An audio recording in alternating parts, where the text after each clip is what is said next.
نیک لوگوں کی قربت سے ہمیشہ فائدہ ہوتا ہے۔ اپنے آپ کو چھوٹا نہ سمجھو، تم بے خودی کے عالم میں خود ایک کائنات ہو۔ تم اس دنیا میں رہتے نہیں ہو، بلکہ تم یہاں سے گزر رہے ہو۔ آدھا وہم پورے وہم میں مبتلا کر دیتا ہے۔ دنیا اگر ہاتھ سے نکل جائے تو بندہ غریب ہو جاتا ہے، اور یہی دنیا اگر دل سے نکل جائے تو بندہ ولی ہو جاتا ہے۔ زندگی ایسے جیو جیسے سب کچھ تمہارے حق میں ہو۔ میں نے خدا سے کہا، میں تمہیں جاننے سے پہلے نہیں مرنا چاہتا۔ خدا نے جواب دیا، جو مجھے جان گیا وہ کبھی نہیں مرتا۔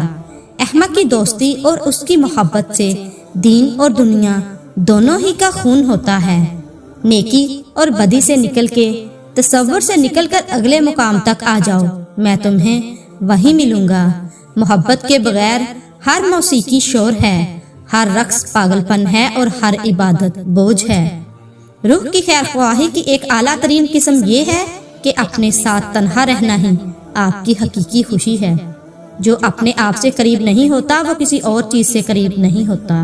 سچائی کے بہت سے راستے ہیں، لیکن میں نے جو راستہ چنا وہ محبت کا ہے۔ خاموش رہو، صرف خدا ہی تمہارے دل کا بوجھ ہلکا کر سکتا ہے۔ قرآن کا ترجمہ ہی اگر قرآن کی حقیقت ہوتی تو رومی کو تبریز کی ضرورت نہ ہوتی۔ جس شخص نے اپنے راز کو اپنے تک محدود رکھا وہ جلد کامیابی کی منزل تک پہنچے گا۔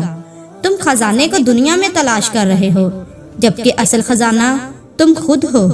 اپنے دل پر لگے زخموں کو نظر انداز مت کرو، بلکہ ان کو محسوس کرو، کیونکہ یہی تو وہ جگہ ہے جہاں سے روشنی تمہارے اندر داخل ہوتی ہے۔ میں نے شمس سے پوچھا کہ تصوف کیا ہے؟ اس نے کہا، دل میں خوشی محسوس کرنا جب دکھ ظاہر ہو۔ تیری داڑھی تیرے بعد پیدا ہوئی مگر سفید ہو گئی، اور تو ابھی تک ویسے کا ویسا کالا ہے۔ ہر اس آواز کو سنو جس سے تمہاری روح خوش ہو۔ اللہ والوں کی باتیں سکون قلب عطا کرتی ہیں، اور اہل ظاہر کی باتیں دل میں انتشار اور بے اطمینانی پیدا کرتی ہیں۔ اگر میرا علم مجھے انسانیت سے محبت کرنا نہیں سکھاتا تو ایک جاہل مجھ سے 1000 درجے بہتر ہے۔ حسد انسان کو اس طرح کھا جاتا ہے جس طرح دیمک لکڑی کو کھا جاتی ہے۔ حضور اکرم صلی اللہ علیہ وآلہ وسلم کی محبت میں اگر جان بھی چلی جائے تو یہ گھاٹے کا سودا نہیں۔ آنسو وہ خون ہے جسے غم نے پانی دیا۔ اگر تم عظمت کی بلندیوں کو چھونا چاہتے ہو تو اپنے دل میں انسانیت کے لیے نفرت کی بجائے محبت آباد کرو۔ اگر تمہارے پاس بہت زیادہ ہے تو اپنی دولت میں سے دو، اور اگر کم ہے تو اپنے دل میں سے دو۔ سفر سے نکلتے وقت ان لوگوں سے مشورہ نہ لیں جو کبھی گھر سے باہر نہیں گئے ہوں۔ محبت نہ پڑھی جاتی ہے نہ پڑھائی جاتی ہے، محبت بس ایک نعمت کی طرح حاصل ہوتی ہے۔ اللہ کے ولیوں کو رب کی طرف سے طاقت حاصل ہے کہ وہ گمان سے نکلے ہوئے تیر کو بھی واپس کر دیتے ہیں۔ جاہل، احمق اور بد کردار سے اچھے مشورے کی توقع ہرگز نہ رکھو۔ عشق آیا تو عقل بیچاری بیکار ہو گئی، سورج نکلا تو شمع کی کوئی حقیقت نہ رہی۔ عشق وفادار ہے اور وفادار ہی کا خریدار ہے۔ اگر تمہیں زندگی کی حقیقت معلوم ہو جائے تو بے شک تم کوئی اور ساتھی نہ چنو گے سوائے اللہ اور اس کی محبت کے۔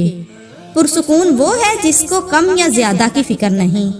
ہر اگنے والی چیز یہ بتاتی ہے کہ انسان جو بیجتا ہے وہی کاٹتا ہے۔ اے میرے دوست، اگر تم سمجھدار ہو تو محبت کے سوا کچھ نہ بیجو۔ ٹوٹا ہوا دل خدا کی توجہ کھینچتا ہے۔ خوش نصیب ہے وہ روح جو خدا کے لیے روتی ہے۔ درویشوں کے علاوہ دنیا کے باقی لوگ بچوں کی مانند ہیں جو دنیا کے کھیل میں مگن ہیں۔ جو خوبصورتی تم مجھ میں دیکھتے ہو وہ دراصل تمہارا ہی عکس ہے۔ زمین پر جنت کا ایک ہی راستہ ہے جسے ہم محبت کہتے ہیں۔ پیر کے دل میں نقش خداوندی ہوتا ہے اور مرید کے دل پر پیر کا نقش ابھرتا ہے۔ جدائی کا ایک لمحہ بھی عاشق کے نزدیک 1 سال کے برابر ہے۔ اللہ تعالیٰ جب کسی بندے سے ناراض ہوتا ہے تو اسے پاکیزہ لوگوں کی عیب جوئی میں مشغول کر دیتا ہے۔ اگر تمہیں سب راستے بند نظر آئیں تو وہ تمہیں ایسا پوشیدہ راستہ دکھا دے گا جس کے بارے میں کوئی جانتا نہیں ہوگا۔ آئینے کو حقیقت نہ سمجھو، تمہاری اصل تصویر تمہارے دل میں ہے۔ تھوڑی دیر قبرستان جا اور بولنے والوں کو خاموش دیکھ۔ جس شخص نے زندگی میں سرکار دو عالم صلی اللہ علیہ وآلہ وسلم سے عشق نہیں کیا، اس شخص نے خود کو زندہ ہی جہنم میں ڈال دیا۔ جدائی ان کے لیے جو آنکھوں سے پیار کرتے ہیں، دل سے محبت کرنے والوں کے لیے جدائی کوئی معنی نہیں رکھتی۔ پیر کامل اللہ تعالیٰ کا سایہ ہوتا ہے، گویا مرشد کا دیدار اللہ کا دیدار ہے۔ موت کا ذائقہ سب نے چکھنا ہے، مگر زندگی کا ذائقہ کسی کسی کو نصیب ہوتا ہے۔ کل میں ہوشیار تھا، دنیا بدلنا چاہتا تھا، آج میں سمجھدار ہوں، خود کو بدل رہا ہوں۔ حضرت مولانا جلال الدین رومی سے کسی نے پوچھا دنیا کیا ہے؟ فرمایا ہر وہ چیز دنیا ہے جو تمہیں اللہ سے غافل کر دے۔ غور و فکر کرو اور خود کو مکمل بنانے کی کوشش کرو تاکہ دوسروں کا کمال تمہیں غمگین نہ کرے۔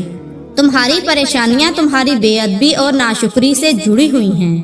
کتا چاہے کتنا ہی تربیت یافتہ ہو جائے، مگر اس کی گردن سے زنجیر الگ نہ کرو۔ بعض اوقات راستہ صاف نظر آتا ہے، لیکن اس کے نیچے جال ہوتا ہے۔ اپنے دل کو تب تک ٹوٹنے دو جب تک یہ کھل نہیں جاتا۔ شک اور خوف دل کی دنیا کو دو حصوں میں تقسیم کر دیتے ہیں۔ جب تک دل ٹوٹے گا نہیں، دل میں روشنی کیسے داخل ہوگی؟ جہاں پانی گرتا ہے وہاں سبزہ اگتا ہے، جہاں آنسو گرتے ہیں وہاں رحمت اترتی ہے۔ اکیلے رہنا بری صحبت میں رہنے سے بہتر ہے۔ غم نہ کرو، کھوئی ہوئی چیز کسی دوسری صورت میں واپس مل جاتی ہے۔